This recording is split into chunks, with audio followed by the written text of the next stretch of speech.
Assalamualaikum warahmatullahi wabarakatuh. Halo teman-teman mahasiswa, kali ini kita akan berdiskusi materi biokimia tentang asam nukleat dan nukleotida.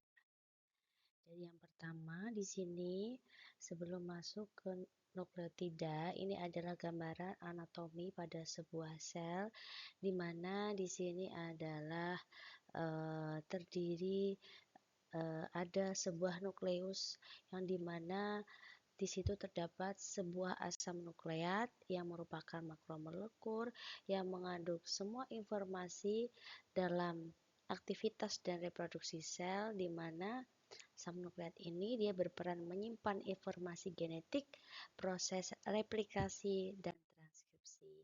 Karena berkaitan dengan genetik, maka di dalam asam nukleat tersebut ada dua, yaitu DNA maupun RNA, di mana keduanya ini anion yang terikat dalam protein, di mana dia ada sifat basanya. Di dalam suatu asam nukleat itu juga terdapat struktur nukleotida yang terdiri dari fosfat, gula, dan juga basa.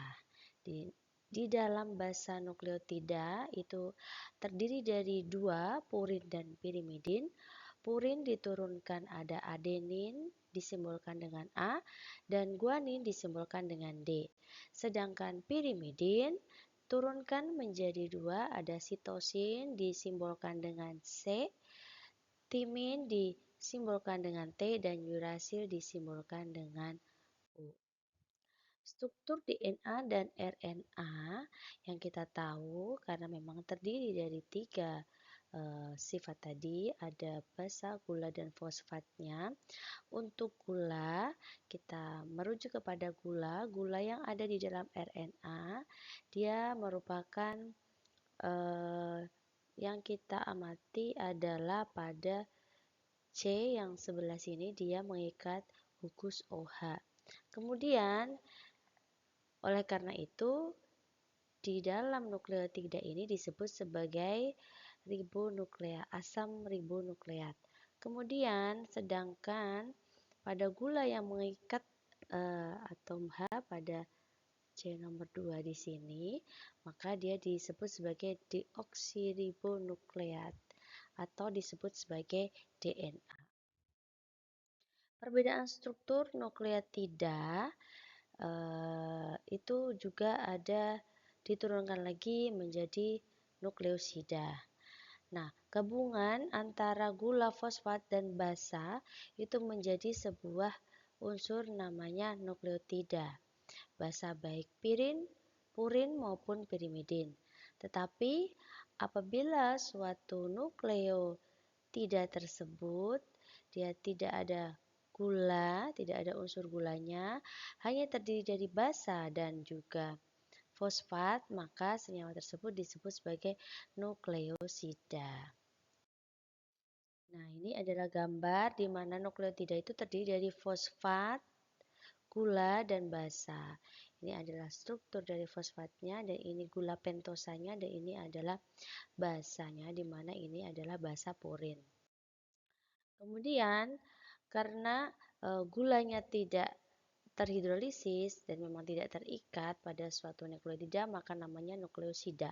Nukleosida ini fosfatnya itu sudah mengalami hidrolisis, sehingga di dalam gula pada asam nukleat itu disebut sebagai ribosa.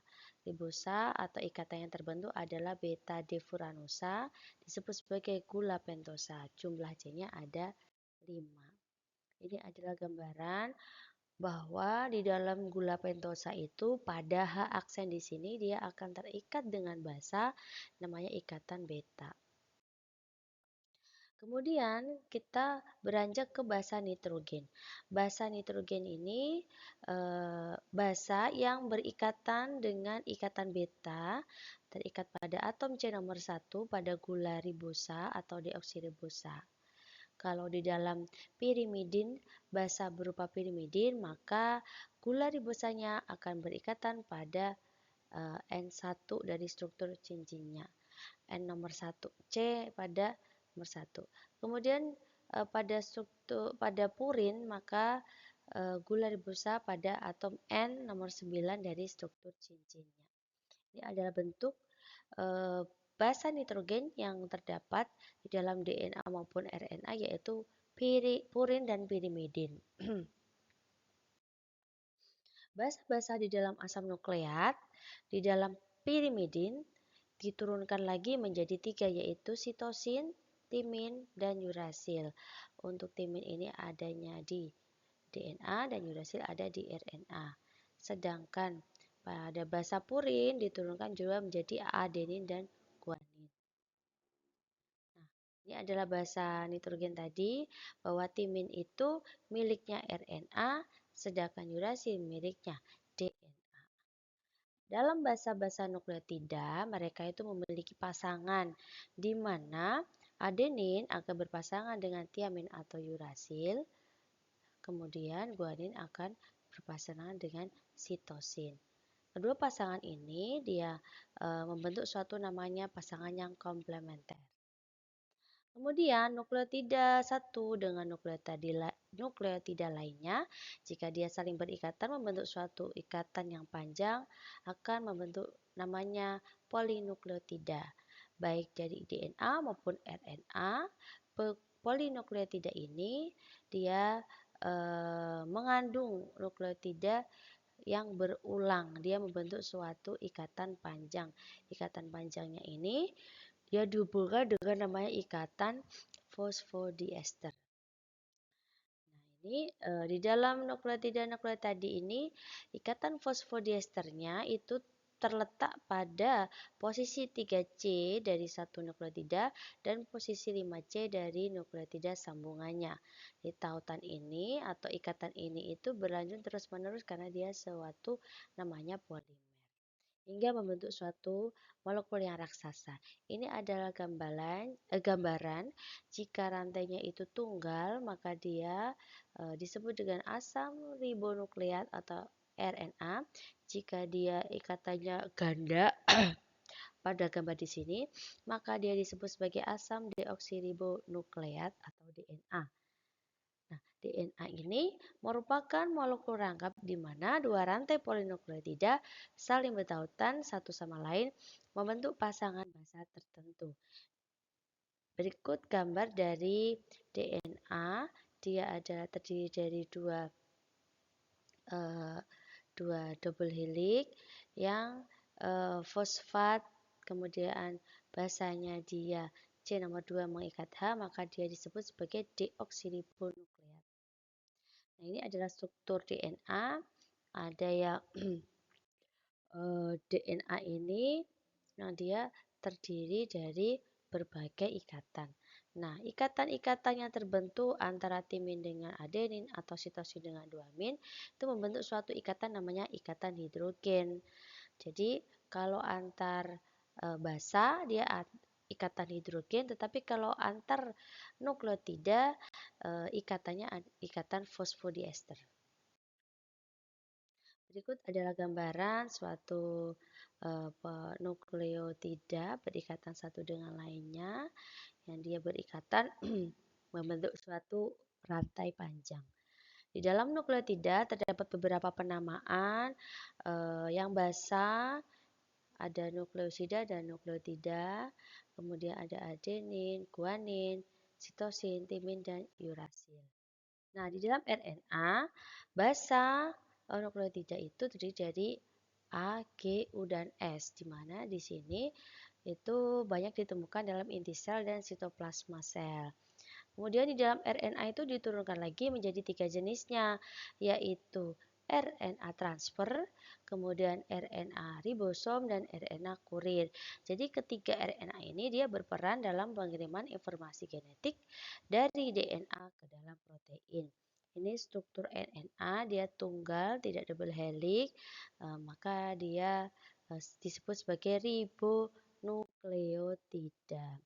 Di dalam RNA diturunkan ada 3 macam, di mana yang pertama adalah messenger RNA atau mRNA, kemudian ribosomal RNA atau ribosom, yang terakhir adalah transfer RNA atau tRNA, di mana masing-masing ini memiliki kapasitas uh,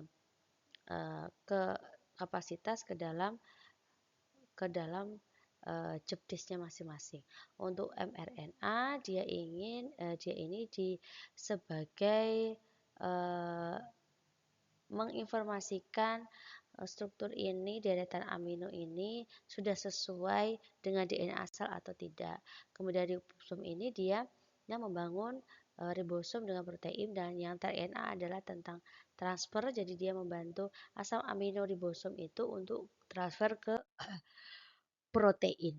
Nah, berikut adalah struktur RNA-nya. Jadi adenin, guanin, sitosin, hyalurosid. Di dalam bahasa RNA sama seperti DNA, hanya saja timin itu diganti dengan urasil. Kemudian perbedaan DNA dan RNA adalah yang pertama dari letaknya. DNA ini nukleus mitokondria kloroplas, RNA itu pada nukleus ribosom sitoplasma.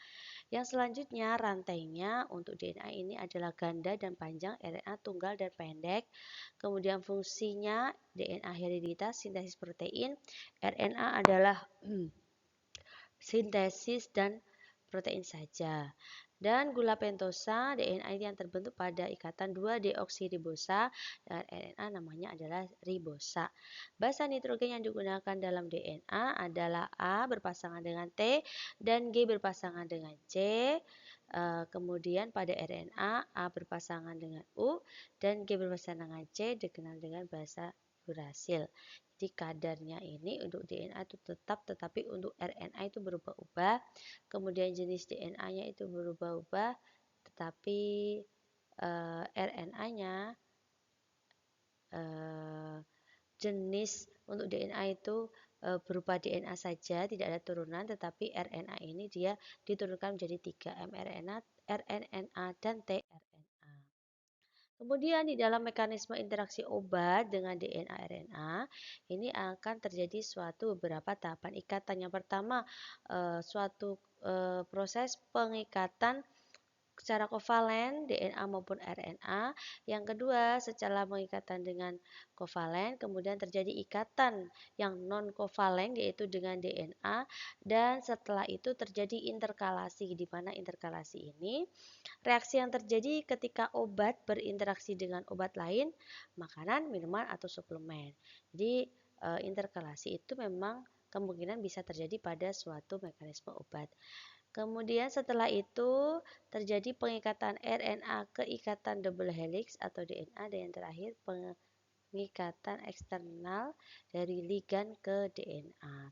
Demikian untuk materi asam nukleat dan juga nukleotida kali ini. Kurang lebihnya mohon maaf. Terima kasih atas atensinya. Wassalamualaikum warahmatullahi wabarakatuh.